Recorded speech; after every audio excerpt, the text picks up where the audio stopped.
My name is Eric, I'm 23 years old, and I'm from Norway.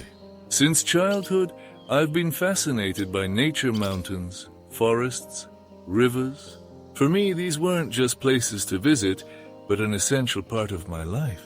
Every summer, I would head out alone into the wilderness to camp, light a fire, and disconnect from the chaos of civilization. One of these trips taught me that nature isn't just beautiful, it can also be deadly. It happened in late August, when the days were still warm, but the nights had grown chilly. I had planned a 3-day solo trip to a national park in the southern part of the country. The area was known for its dense pine forests, pristine lakes perfect for fishing, and, most importantly, its isolation. I packed my gear, food, water, a sleeping bag, and set off early in the morning, excited for the solitude. The first day was perfect. I found an idyllic camping spot by a small lake, pitched my tent, caught some fish, and cooked them over the fire. When the sun set, I sat by the crackling flames, gazing at the stars and relishing the stillness of the forest. On the second day, I decided to explore deeper into the woods. Everything was going smoothly until I noticed some unusual tracks on the ground. They were enormous, far larger than a human footprint. I figured it must have been some large animal, perhaps a moose. At that point, I had no idea how wrong I was. By the time I was heading back to my camp, the sun was setting, and the forest grew darker with each passing minute. The air was still, and the only sound was the occasional rustling of leaves in the breeze. Then I heard a branch snap. I froze, straining to hear more. Silence. But a moment later, there was another crack closer this time. I pressed my back against a tree, trying to blend into the shadows, and scanned my surroundings. At first, I saw nothing but the fading light between the trees. Then I saw it. A massive shadow moved slowly through the woods, its deliberate steps radiating power. It was a bear, a huge brown bear. My first instinct was to run, but I knew that was the worst thing to do. Bears are faster than humans, and running would only provoke it.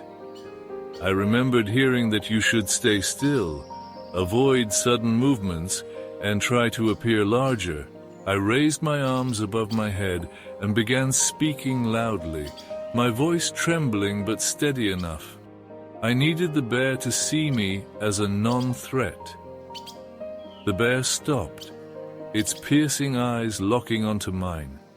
They glowed faintly in the twilight, and I could swear it was sizing me up, deciding what to do. I began to slowly back away, keeping my gaze fixed on the bear. But then it took a step forward, then another.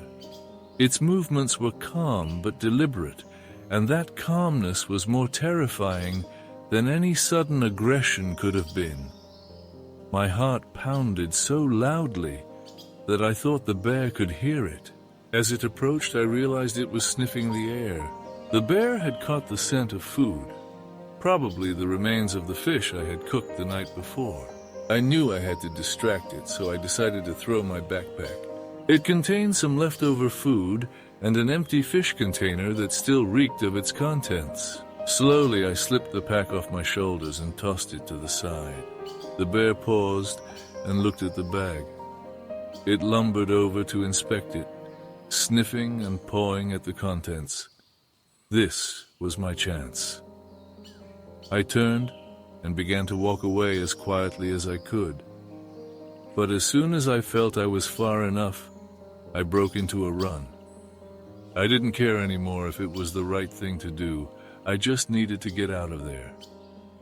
When I reached my campsite, I grabbed my gear, doused the fire, and started heading back to the trail that led to my car. The hike back through the dark forest felt endless. Every rustle, every creak of a tree made me think the bear was following me. Finally, I reached the parking lot and collapsed into the driver's seat of my car.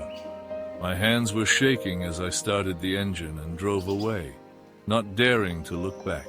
That encounter changed the way I approach the wilderness.